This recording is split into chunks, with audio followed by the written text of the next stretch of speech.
Your life. Okay. All right. This is the August 27th Bartholomew County Board of Health meeting. Our first item on the agenda is approval of June 2025 minutes. Are there any questions or comments? So Aaron is going to be sharing a lot of the paperwork on the screens for us. That way I don't have to juggle it all. And so that's going to be a good situation. But if you need him to run it back or whatever, just make a request.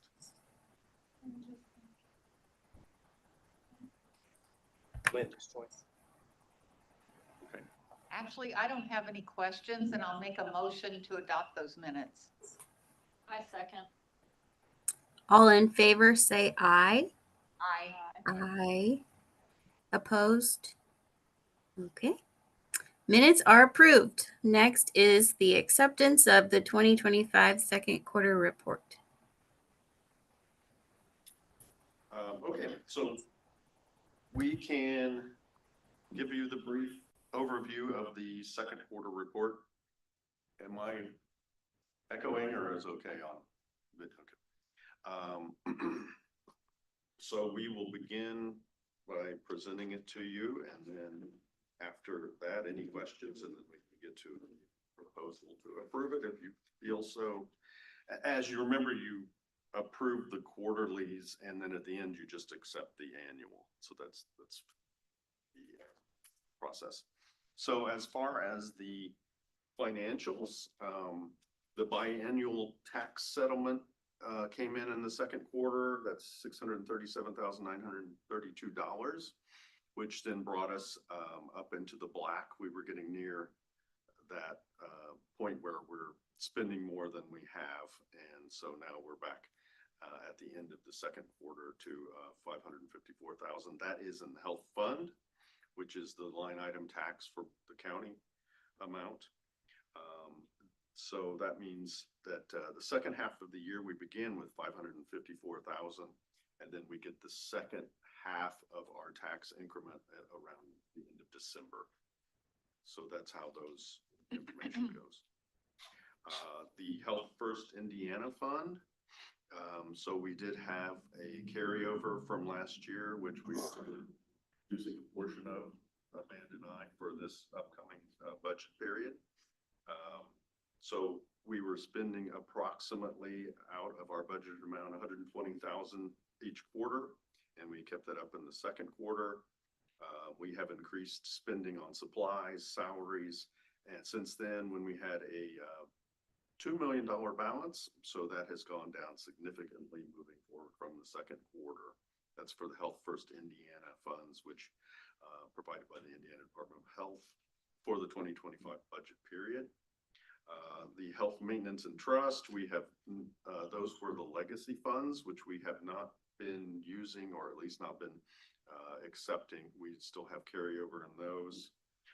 They've remained stable, and if we were to ever lose the Health First Fund, it's my understanding we would go back to the legacy funds. Wouldn't that be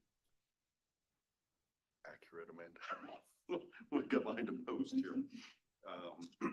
The Public Health Preparedness Fund, we were able to spend some in the spring. From that, that is it's an annual, not a fiscal, so I think I'm saying that right, where it goes from July 1st to June 30th. So we have turned in all of our claims for that. And then later in this meeting, I will be proposing the Public Health Preparedness Fund for the 25-26 timeframe. Oddly, it starts July 1st, but they've just started giving us the information on August 7th to begin that paperwork. So we're a month behind to start spending on that. We would like to get going on that, but we're kind of at their mercy. I know they've lost a lot of staff at the State Department of Health for all the different agencies. That is the financials. Any questions on that going forward? Environmental health, so our division, just some of the highlights, routine food inspections, 160.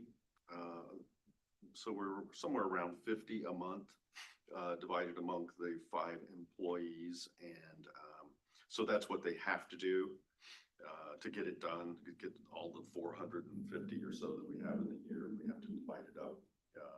And so everybody has an equal amount each month. Markets, restaurants, hotels, gas stations, schools, and anywhere that's selling potentially hazardous foodstuffs are what we're looking at and licensing and inspecting. See, we had, if we go down, yeah, what?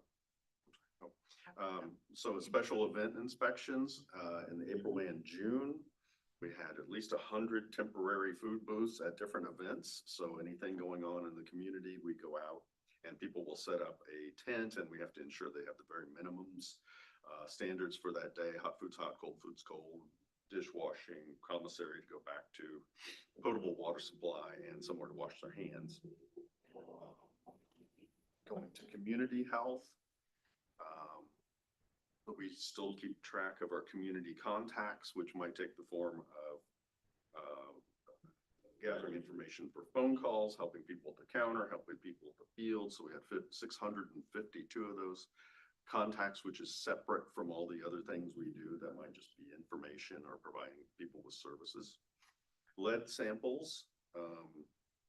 So we had 89 individual bagged and labeled paint, soil, or food lead samples as follow-up to the nursing determines, the nursing division provides us with information about elevated lead levels. And then we go out into the lead assessments. So each of those individual samples needs to be individually bagged. There's a piece of paperwork that goes with it. We send it to the state.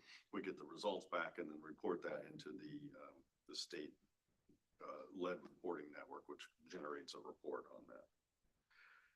As far as moving over to pools, you see that we've got in June is when we do the big time when everybody opens up their pools. So we have 46 full pool inspections at that point in time. As Cindy was saying that she saw our inspectors out training the intern that we have to do those. So the health education, housing,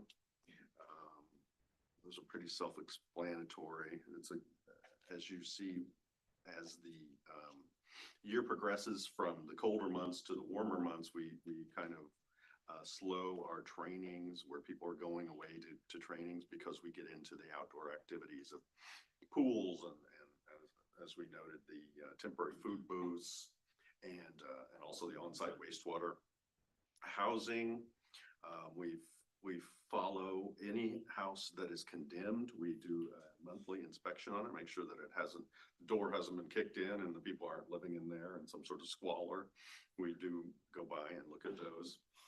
We're keeping track of the key performance indicators for the Health First Indiana. Later on, I'll show you the list of the environmental key performance indicators. But we're trying to keep track of the underserved assistance, specifically how we're distributing assistance, core service program work, and community partner outreach as far as individual inspectors. And then we flesh that out a little bit later in our reports that we do to the state. The on-site wastewater treatment. So we really had a wet beginning to the year, and the people were still interested in subdividing, preparing to do construction, getting their properties reviewed and approved by our office. And we did have over 140 individual site visits in those 3 months. So each time that somebody has an open lot, we have to go out and we have to site where a septic system might be located. And then they have to get a soil boring done. And then we get the information and we go back out and make sure that the design system would fit on that lot. And so for each individual permit for each lot, there's multiple trips, maybe, including the inspection, there might be as many as 12 to 15 trips for our department for one lot. We are vector abatement. We were beginning to see, since it was wet, we're going to see a little bit of mosquito activity in April, moving to June, and now it's really ramped up as far as the third quarter, but that's not what we're reporting on right now. We'll get to that later.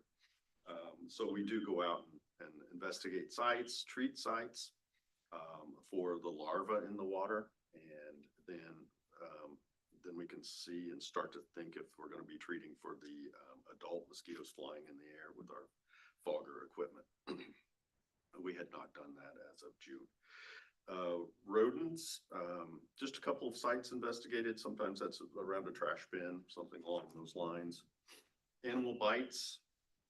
So we had reports of 44 dog bites. Cats are not keeping up. There was only 13 cat bites at this point in time. And we did have one raccoon, which came in contact with a person, and we had a veterinarian remove its head, and we took that to the state. Unfortunately, our intern came back with both the animal and the little head, and was wondering what to do with both of them.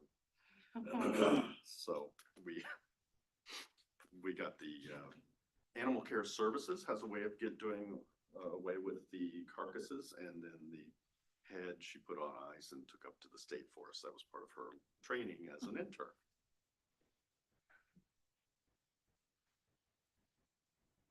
I'm not sure people know that part of the job whenever they.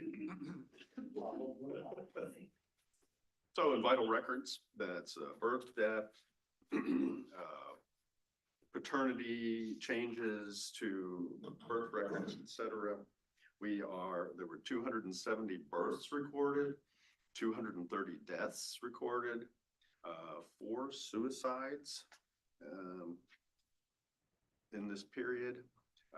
And there did seem to be in July an uptick in overdose deaths up to 4, with a 6 total for that quarter.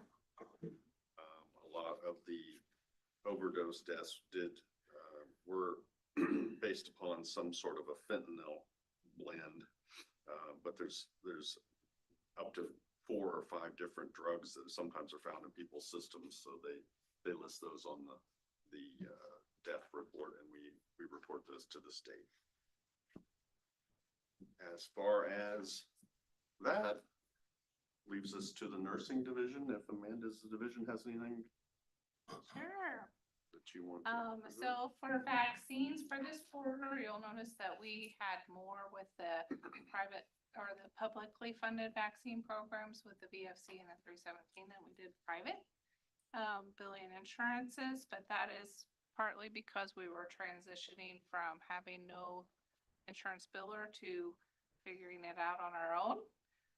So I'm happy to report that we have been receiving payments. So we've had some struggles and denials, but we've reprocessed, and so claims are coming in. There's a couple companies that we need a little work with our friend over there in the corner to be able to access some websites to be able to do the claims. So they're blocked with IT right now. So we're doing vaccines, and then just keep going to communicable diseases reporting. I know I sound like a broken record, but chlamydia and gonorrhea is still available in the community. So Where do I sign up? yeah, I'm sure somebody can help you find that. Okay. And syphilis. So we are still combating those diseases, and people are coming in and getting tested and treated. Then our maternal and child health core service. We had a couple pregnancy tests and some vitamins. Like we said, in our next budget, those services will not be really advertised. We'll still have some things available But it seems like people are going to Clarity more than they are the health department now. And our referrals for care.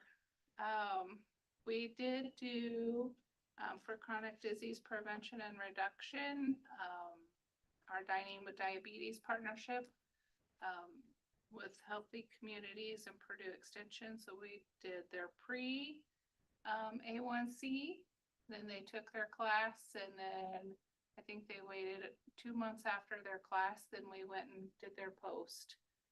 So I think we're gonna continue that, and I think they're gonna be having another class coming up soon, I think this fall. So we'll still continue that partnership with them. We're holding steady with our home visiting nurse for the medication setups. She's got a full case right now. School, not a whole lot to report for the school health. We did a few screenings April and May, but it's hard to get into the schools when it's near the end of the school year because teachers just need to wrap things up. Then for fatality review, you can see we're providing information, safe sleep, still handing out the gun locks and the medication disposal bags and the locking bags. Those are very popular. So anyone that comes in for any service, we have a list and the girls just go through and ask them, you know, do you need a smoke alarm? Do you need a gun lock? Do you need all of these things? So trauma and injury prevention, we do a lot of education on seatbelt use and water safety. And then we have distributed a few bike helmets this quarter, the smoke alarm referrals. I think I was in another meeting and the Columbus Fire Department guy was on there and he said that he's getting quite a few referrals from the health department, but people are actually like answering their phones and like letting him come and install the smoke alarms. So and they've all been so ecstatic. We even had one call back and say, I can't believe they actually came and he actually put 2 in my house and not just 1. So I think that's a good partnership to have. TB, I don't know what else to say about TB other than we're still testing, we're still treatment, and there's still TB, latent and active in the community. Tobacco prevention and cessation.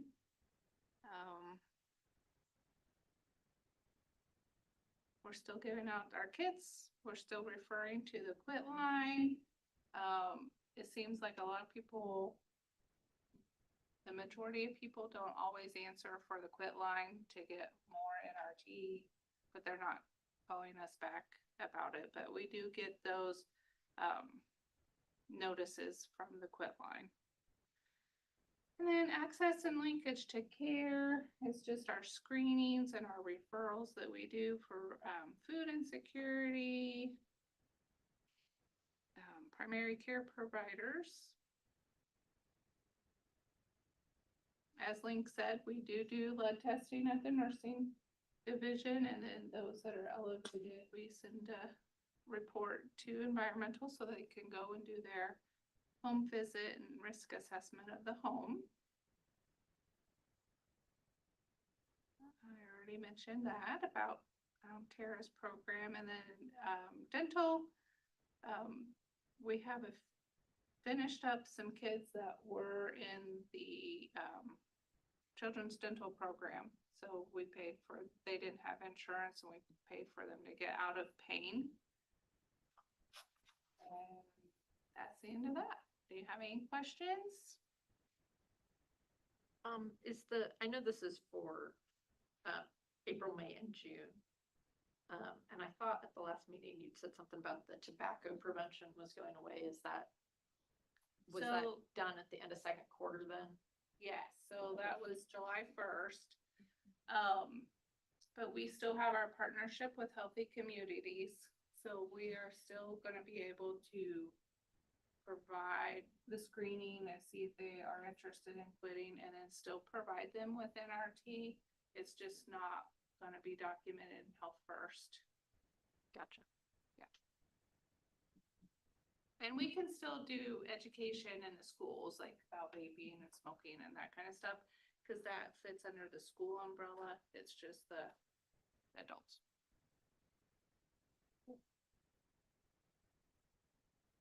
Anything else?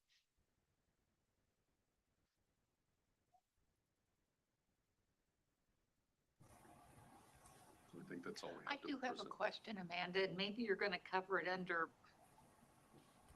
agenda item 5 or 6, but we were presented with information about car seats with the contact information. Is that, and I don't want to jump the gun if you're going to talk about that in a bit, but No, I would like to hear about that. But, so we do have our car seat technicians.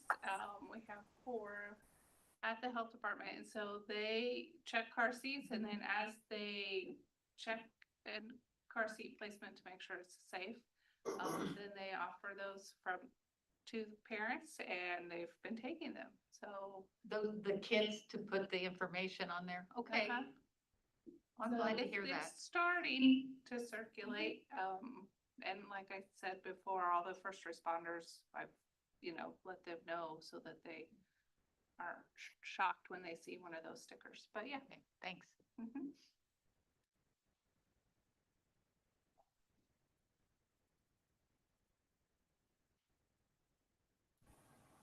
Is there a motion to approve the second quarter report? I motion to approve the second quarter report. I'll second it. Thank you. All in favor say aye. Aye. Aye. Opposed? Okay, passes. Amanda, you got some stuff to talk about. Sure. So, I have some budget revisions. So I know Andrea sent you my copies. But I'm gonna share my screen.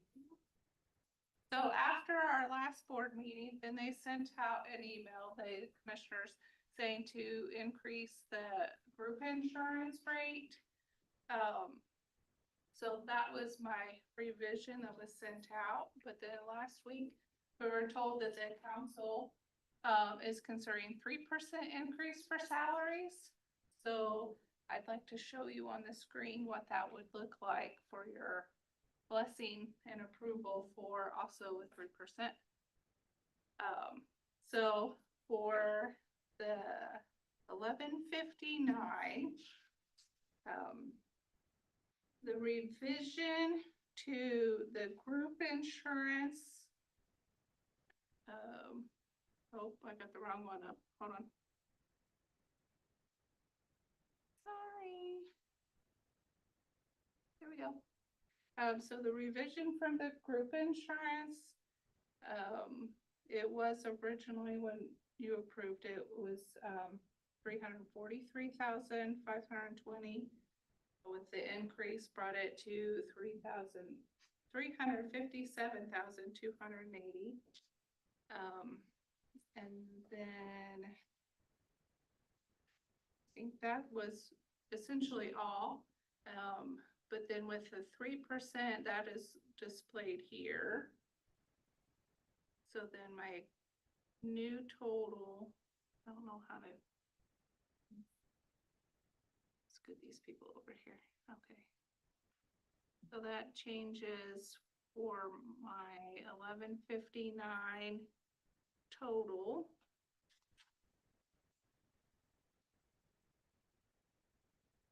Is a difference of 8,214. See, I thought I could share my screen, but I'm not very good at it, Erin. So that would be the new total, 1,434,109. No, 1,434,109. $42,323. Which, like I said, was a difference of $8,214 from the previous. Does that make sense? I feel like I botched that totally.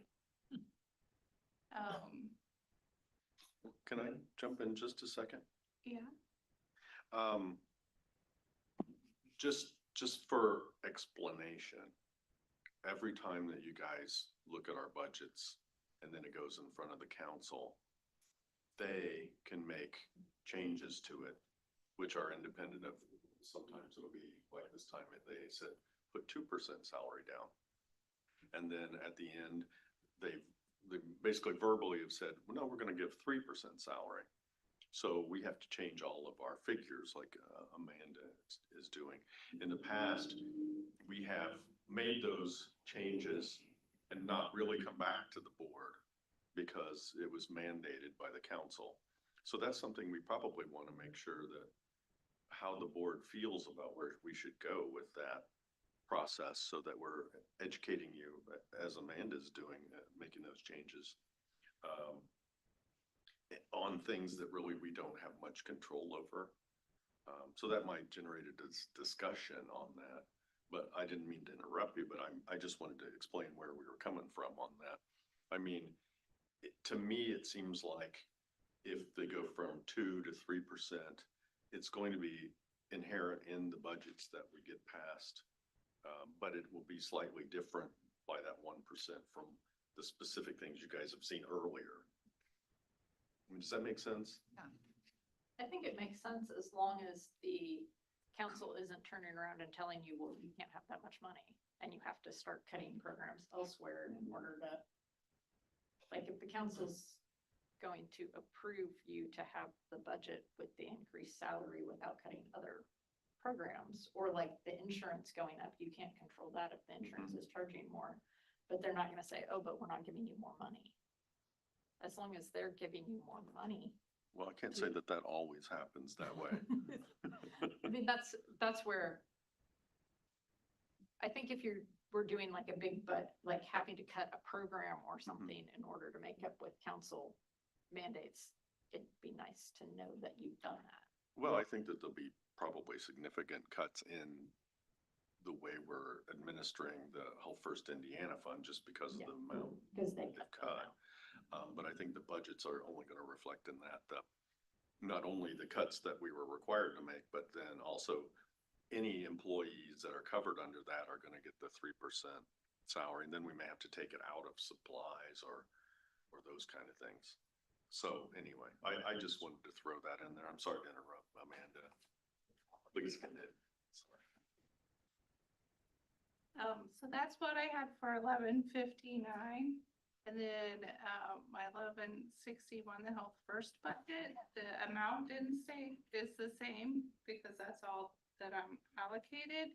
But I did have to, move some monies around because of the group insurance and the salary increase. So I had to decrease, my core service supply area. Just so you know that. And then for the same thing for the 8931 budget, it just needs to, with the 3% increase in the staffing and then the group insurance increase. So my budget total did change to that number, because I get tongue-tied with all of my numbers, which is a difference of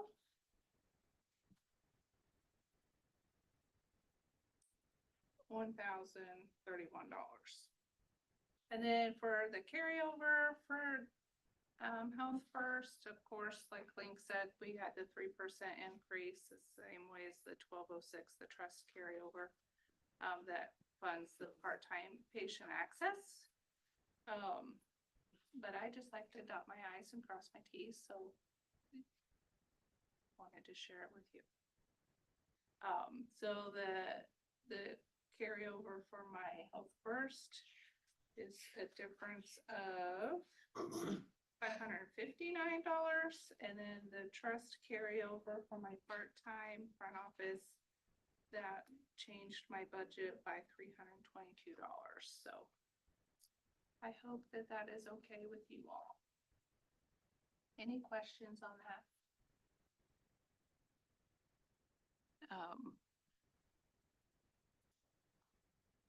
Do you need to vote that it by revisions are fine, or move on, do you think? I think they're fine. So we met with the Columbus Regional Health EMS Director, and he's also the director of the emergency department, about their paramedicine program that they're working on starting. So I don't want to say a whole lot about it because they're still trying to get it up and moving. But they did ask if for a partnership with them. So they have some great ideas. They'll do follow-up care at patients' houses. And I had asked them about my dream of being able to go somewhere and do vaccines, and then also have a provider there to do other services for those that are underserved. And so I think we'll be able to have that good partnership, and that will actually come to fruition. And I'm not really having to do all the hard work, just the vaccines. So I'm really excited about that. And so I'm sure there's going to be more to come. But they do ask for support from the health department and the board. Our back to school bash update, it went great. We had it on a Thursday from 2 to 7. Last year we did a Saturday, and it just, I mean, we had some, but it just didn't pan out how we anticipated it. But we had 82 people come through. We gave 33 vaccines. They checked 4 car seats. 27 kiddos got a dental screen. And then we had several community partners that were there offering services and information and resources. So I thought that was good. Not on the list, but I'll cover it real quick. We did a hot meal site health fair at First Presbyterian. We've been there a few times during their hot meal site, so that people are getting quite comfortable with us. But they asked, somebody else was in charge and tried to get more community services available at the same time. So that went over well, and we did end up doing vaccines there. We attended the safety event at Doral this past Saturday, where they did car seat inspections. Anyone that had any baby recalled items like pack and plays or cribs or one of the things that you should be putting your babies in, they could bring them to that event and they could trade it for a pack and play or a sleep sack. So we did attend that. Our annual drive-through flu clinic will be coming up October the 7th from 10 to 6 at the health department. So we're starting to get the information out about that. We don't expect any delays in any shipments for flu. And then we were at our District 8 Public Health Nurse Conference last week or the week before, and talking about various things that are in the communities. And we have some friends that are having some pertussis outbreaks.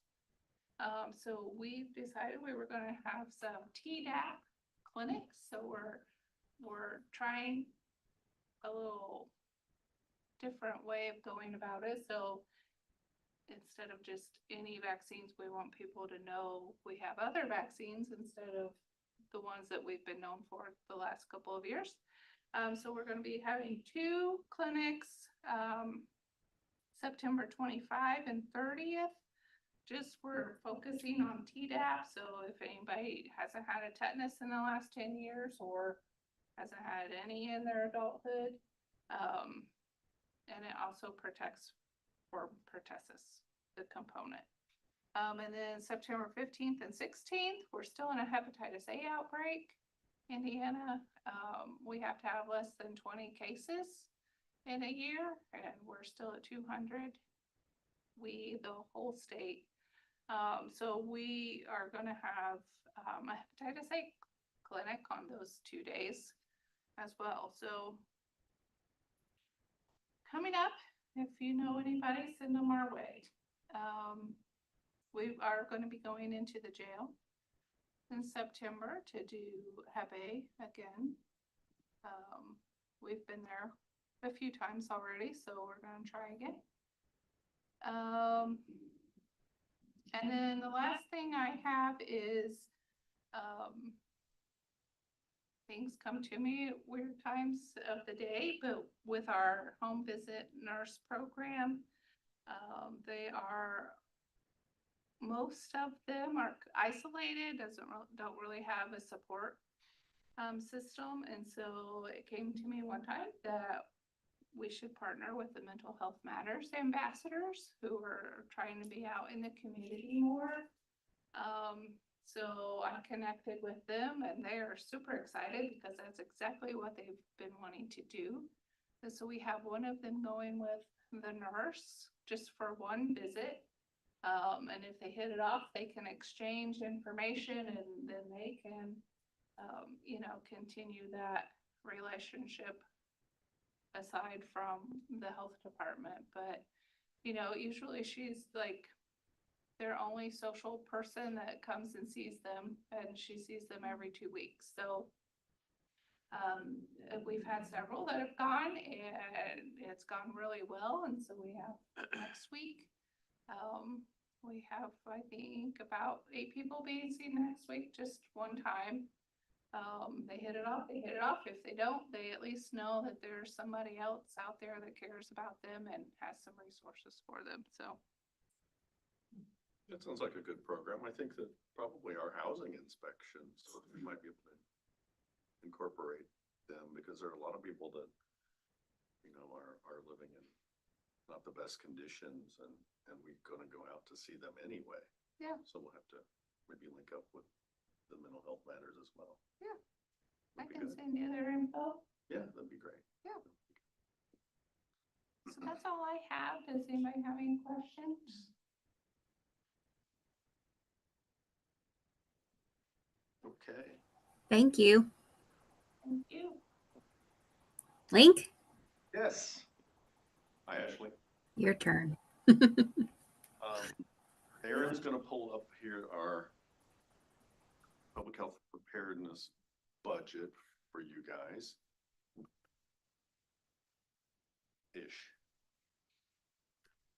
Now, I do want to explain, and I read this to the council about how right now we're doing our budgets with environmental and the nursing division. So Dr. Nubelski and Amanda and I get together and determine, the budgets and they've determined, the auditor's office has determined that we do, each of these divisions do separate budgets, which in some cases, like the Health First Indiana Fund, where you get a set amount of money and then you're trying to match up what each of the divisions are doing as an accumulated total.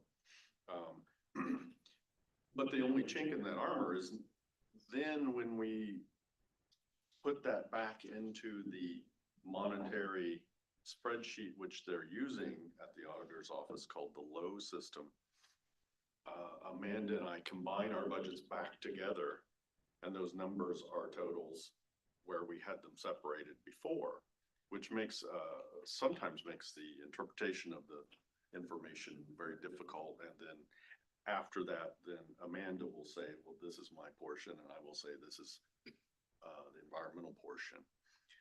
So as far as that's concerned,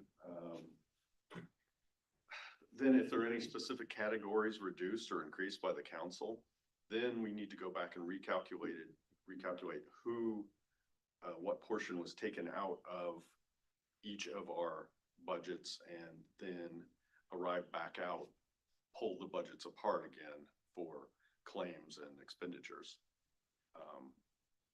I don't think every office has to go through that sausage making, but that I don't know how to resolve that, but it does make it a little more difficult. I don't know, Amanda, you may feel differently, but it seems to me like it's an awfully complicated, especially when we're doing the Health First Indiana, which any changes we make to the 1161 fund, then we have to send back to the state with her changes and my changes recombined.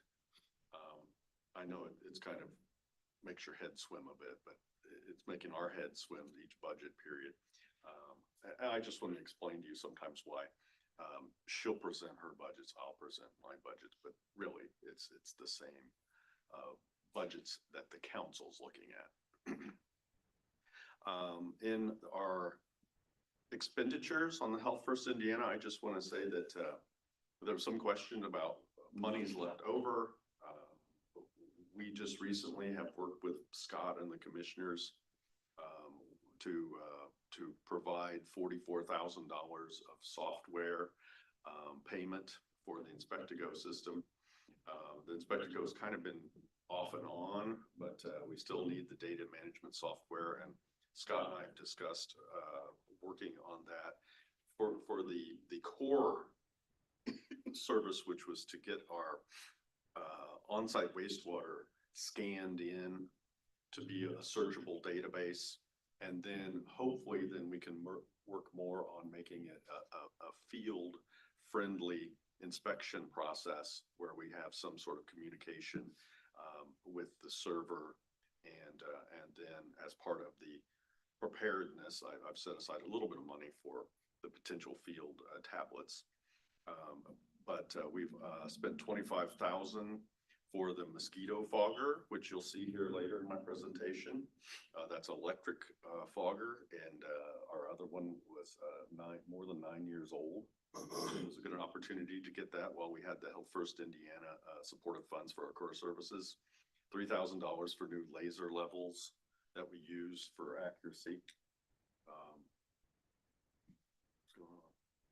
Figure where you're at. So Oh, I'm not presenting yet. Okay. It just, yeah, I'm just basically doing an additional explanation to the board. I'm sorry about that. And then $6,900 for AD hard start machines for the Parks Department Dunn Stadium, where they've got all the new outdoor pickleball and BMX course, and the courthouse. As an aside, and I wish Leah was here because she had some questions about, the difficulty of spending for the Health First Indiana. 4 years ago, when I donated the AEDs for this structure out of our local health maintenance fund, I took them in a box down to the commissioners and said, here you go, install them. With the Health First Indiana money, after we budgeted buying the AEDs, at that point in time, then we had to get the approval through many steps to get the Health First Indiana. They make you do a memorandum of understanding with the partners to say that they've accepted this, and then you're contributing to them as to assist them. So that we had that generated by the county, the health department attorney, Madison Long. And then I sent that to the commissioners for them to accept the AEDs for the Dunn Stadium and the courthouse. And then the commissioners instructed me to send that to the county attorney for his review of the MOU that the health department attorney had done. And then once he approves it, it goes back to the commissioners, and then they will have me come to a public meeting to have them sign the MOU, and then I can purchase the AEDs to give them. So that's how the process has changed as far as spending money. And so that's why I think a lot of the issues with the fact that the state legislature felt that the Health First Indiana monies hadn't been spent in a timely manner, but I don't think that they really had a clue about the process to spend those funds. So that just gives you a flavor for what we're trying to do, but but how government comes in to make the cogs in the wheel just more numerous to get the stuff done. So Aaron, not to throw you off, but let's go back to the 8891 Public Health Preparedness. So this is the Public Health Preparedness, which is a grant from the state for that specific, those specific job duties of our Public Health Preparedness Coordinator. It's a $20,000 grant. As I explained before, it runs from July 1st to June 30th, 25 to 26 in our budget. So what I'm proposing is to spend the majority of these funds on the 2025 salary of the Public Health Preparedness Coordinator, with an additional $2,100 supplies for that program, $2,900 services from that program, and then, as I mentioned before, $1,500 in case we, in this last half of the year, we can get a data tablet to use for data collection for that program. And then this budget, which I'm asking you to, I would assume, approve or accept, that is scheduled to go to the county council for final approval on September 8th at 4 p.m.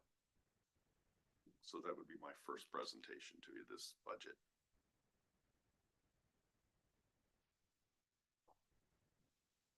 Is there any questions about the public health emergency preparedness budget that we're proposing for the expenditures for that position? Okay. So I guess I need a motion to approve. I move that we approve the health maintenance, was that well, the budget. Okay. I second. All in favor, say aye. I, Aye. Opposed? Okay. Budget passes. Okay, Aaron, so we're going to move on and we're going to show them the base budget for the local health departments. It looks like this. Okay, so here is the form that we send to the state, and this is the version of the exact same budget that goes to the state for their approval. They are in that process now. They have that, but like I said, there's delays on their part. So we go to this, which is the requirements. This is the basic general requirements of deliverables. You have to achieve each of these goals in order to get reimbursed on the monies you claim during the course of the year that you have. So that is the local health department attachment of requirements. Okay, we're going to go on to the Health First Indiana Core Services data tracker. Now, this is something that in 2025 has been added as a more intense portion of the core services provided by regulatory and public health issues on the Health First Indiana.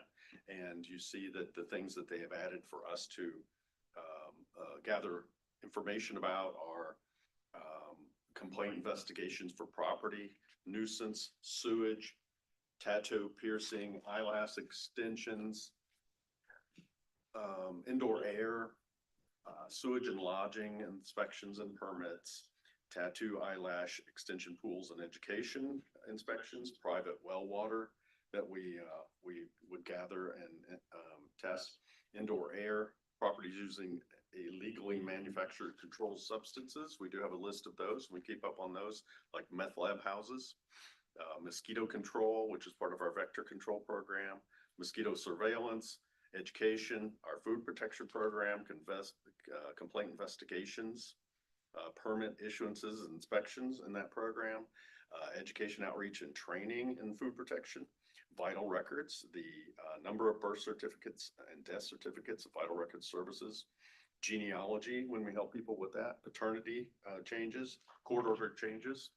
Right now there is a big push to get people's names correct with the new the type of license you have to get on the TSA planes what's that called? The real ID. So people were finding out back in the 50s, 60s or whatever that they would just have a T for their middle name and they need to actually have their, Thelma or whatever put on there. And so in order to get all their documents the same. So a lot of people are coming now to reissue birth certificates to get their names correct on those. So that is the extent of what we're now recording as far as the the environmental vital records, public health emergency preparedness portion of the Health First Indiana. So in addition to those things, just as kind of an overview of other things we're working on, the new food code went into effect April 16th. They've been threatening to do a new food code for quite some time. How many years? It's 2004 is the last. Since 2004. And then they just basically dropped it on us with a month's notice in April. So as part of that, so we'll advance here, and we have been designing a new state-based inspection form that we need to use. We're learning the new nomenclature and differentiating the different violations in the new food code. We do have a short form of our inspection sheet, which allows us to hit the highlights in a more manageable way as opposed to the 3-page one that the state has provided, but provides the same information to the inspector, to the operator. A lot of times people will glaze over when you start going through 3 pages of things, and this is an easier way for them to say, you're not holding food right, your plumbing is wrong, you don't have hot water, those kind of things. And then we do have a temporary event inspection report. And that is basically a streamlined inspection when we go out to these tents, booths, and ethnic expo and those sort of things to make sure that we're hitting the highlights of the minimum things they need for a temporary food booth. So we generated that. We also have what I like to call our shortcut sheet. You might call it a cheat sheet, which has all of the new violation numbers on it. So we subdivide that up into the portions of the new code so that the inspectors can see, okay, well, if it's a toxic item improperly stored, it's a 458. And then you can go into the code and see the specific wording of that so you can properly reference it in your violation notice. So that's a 2-page thing we've developed. So those are, when they change a program or a law, then we have to go through that amount of effort, and it really does. When they only give you a month, it's kind of a shock, quite honestly. But all the counties will be using the same forms then, right? So Mhm. there'll be more uniformity maybe in reporting. We hope. Okay. A lot of times other counties just. Am I being too optimistic? No, I think you're being very logical.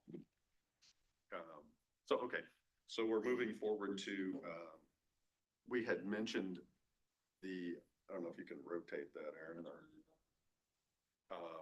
It's impressive on its side. Yeah, yes. So we did buy the new ultra low volume fogger. This is how they are currently doing it this summer in China.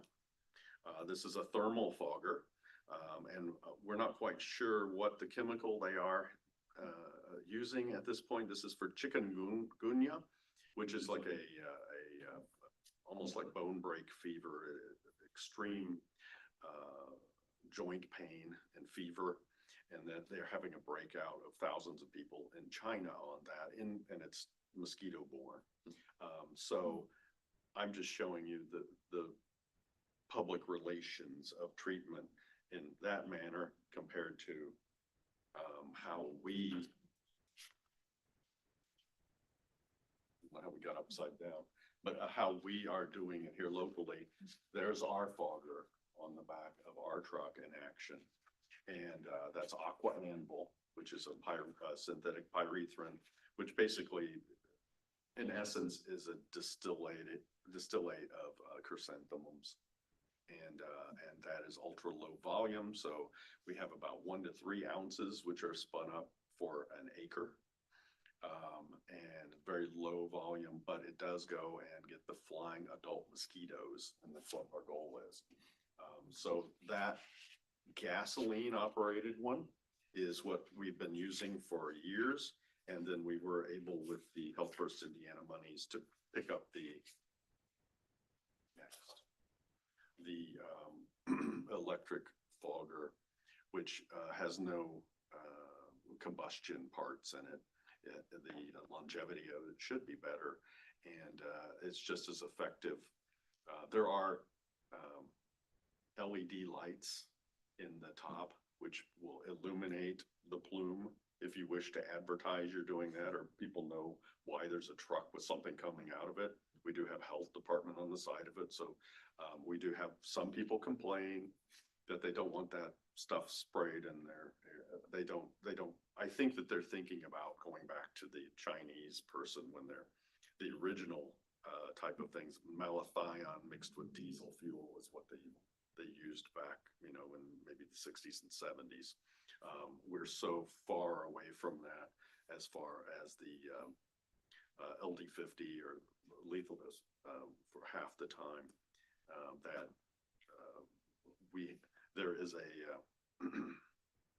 there are references that some spices and things you use at a certain amount are more lethal than this at the proper concentrations. So we do have the West Nile virus alert release that has gone out the beginning of this, because in northern Columbus, there was a group of mosquitoes that showed the West Nile virus in them. We collect them, grind them up, send it to the state, they grind them up and do a DNA analysis of it. So those were found. So we are ramping up our fogging of the adult mosquitoes in the evenings. West Nile virus does come pretty much every year at a certain point. It's a little bit earlier this year, so we're going to continue those. And then we remind everybody how to keep mosquitoes off your property. The standing water, if there's sewage, we want it corrected, those kind of things. And I want to add in that there's the tattoo and piercing ordinance. We've gone through the process of getting 3 of the places licensed, almost got the 4th. We've had 8 total plan reviews. 1 new has come in. Since we have been very lenient with the existing facilities, some have been open for 20 years. We're coming to the end of a 1-year period we've given them, so they need to have their plan reviews taken care of and licensed. We don't really want to get in a position to be closing or suspending operation of these places, but we have given them definitely a large amount of time to get these done, and we're going to be sending them notices again of the impending deadline to get their licenses after they've done the plan review. I think that was all of my business. Yeah. So in additional, we have handed out through the MOUs to the Columbus Parks Department as well as the County Parks Department these plastic signs, which are basically alert. Ticks may be found in this area that maybe cause Lyme disease and other tick-borne diseases. And to avoid tick bites, what to do, what the ticks look like. And we already have seen them put up in Mill Race and I believe Noblet Park already. And then we've gone to most of the wooded or forested county parks with the Parks Director, Rich Day. And you just keep coming, we're busy. And the next item that we had was the AEDs, and I just wanted to show you that's the Phillips Heart Smart, that once we do get approval, there will be 3 going in at the Dunn Stadium, 1 in Heflin Park up north, and then there'll be 1 in the courthouse, because it's our understanding the ones in the courthouse have some age on them. So there's a lot of people that come and go on that, so we'll put 1 there. And that's just our first attempt. We can get more, but this has been a fact-finding mission on my part, how to go through the process for everybody. So the sum total of our information, Aaron. I believe we're to the end of my presentation. Okay, any questions on any of that?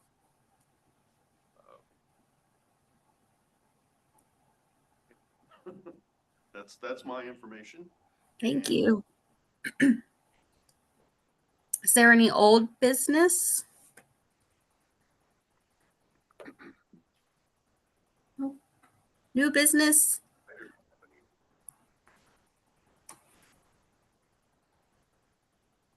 I know we've got some announcements. Right? Yes. Okay, go ahead. Well, I do want to note, and it hasn't been determined yet, but Sally Pancratz has resigned. I think we sent out that information from the board. And we have presented a name to the commissioners for a nomination. And I don't know, would it be appropriate to say that, Amanda, or should we wait for them to accept that? Well, I just know Tina said that she'd add her to the list, that they already had a list of Oh, okay. names. Okay. So I don't So we should know. jump the gun. We should know more about that in the near future. I don't want to get somebody out there as being part of the board and then it turns out there are other candidates out there. Yeah. So that's, I think Sally thought it was only a year and then it turned out to be multiple years. And that was a little bit on her expectations for it. So they do have a list here for our outstanding plan reviews for new construction on, these are all of our retail foods. And I know everybody enjoys these. A lot of these are redundant. Some of them have been planned for years and we try and take them off the list at a certain time when it becomes ridiculous and we know that they aren't going to be building. So the Columbus Food Mart at 11th and Washington, which continues to be one of those, which is so close across from the fire station there. We don't really understand what the delays are there, but it's their business. KFC Merchants Mile, I don't believe we've seen any movement on that. Friendly Pantry, which one is that? Gas station across from us. Oh, okay, so no movement on that. Old Ritter's location there, Winnie Moki Donuts. Jill's Diner, Unaguate still. Holiday Center, okay. Olive Garden, they are building. Huh. And Nutra Bee at Nexus Park, they've kind of come to a standstill there. Dollar General at Garden City, which is basically diagonal from the Circle K, and they have not made any further movement because I think that they're having problems determining whether they want to do a commercial on-site wastewater system or figure out if there's any kind of availability for incoming future utilities to be provided to that lot. Lucas Brothers, Chumley's Market, which is the old Harrison market. They've had some starts and stops there. Outstanding Hucks and Hope is undergoing a large Columbus Bowling Center, Jonathan Moore Pike, Circle K. I think that has been canceled, isn't it? Circle K, yeah. Hotel Indigo doing a remodel. Recently opened Hog Molly Brewing Company. There, I believe it's what, third behind San Souci. Yep. I don't know, Gao Twapik Commissary Kitchen.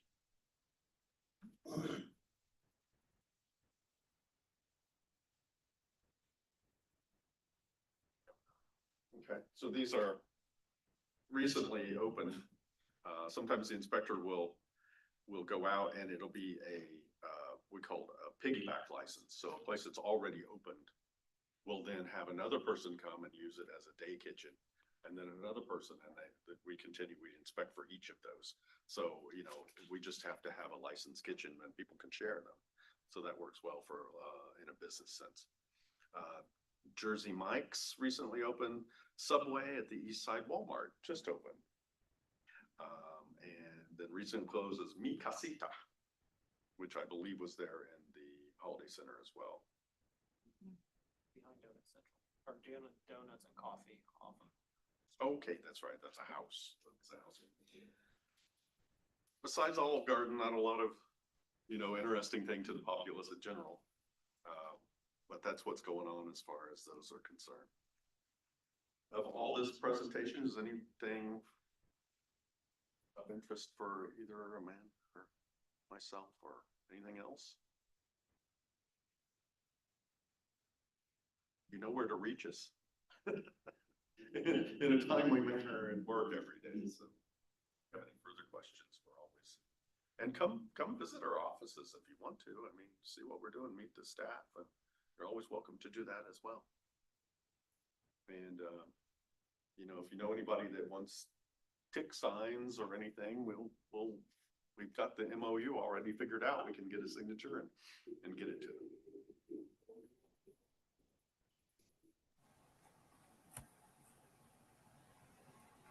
That's all I have. There's nothing else. I will take a motion to adjourn.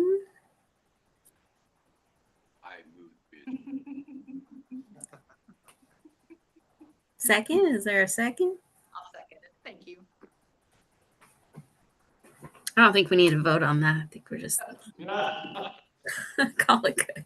Robert's Rules of Order. Yeah. Okay. All in favor? Aye. I Meeting is adjourned.